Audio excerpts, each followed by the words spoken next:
पुष्पलाल चोक काकाको चिया पसल। काकाको चिया पसल चाहिँ हामीले राखेको नाम। पसलको नाम चाहिँ मुकेश नास्ता पसल।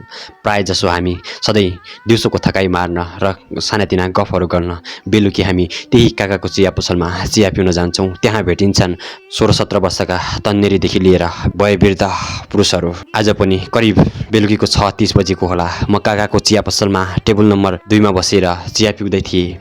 एक हातमा मोबाइल, अर्को हातमा चियाको गिलास र पसलको स्पिकरबाट गीत बज्दै थियो। उसले जति माया तिमीलाई मैले पनि दिन्थे होला।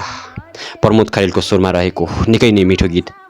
त्यति नै बेला बाहिरबाट करिब 15-16-17 उमेरका देखिने 3 जना केटाहरू पसलभित्र पसे र काकालाई मगाए 3 गिलास चिया, 3टा चुरट। ती केटाहरू हेर्दाखेरि एकदमै साना भए पनि तीमध्ये एउटाको अनुहार देखिन्थ्यो।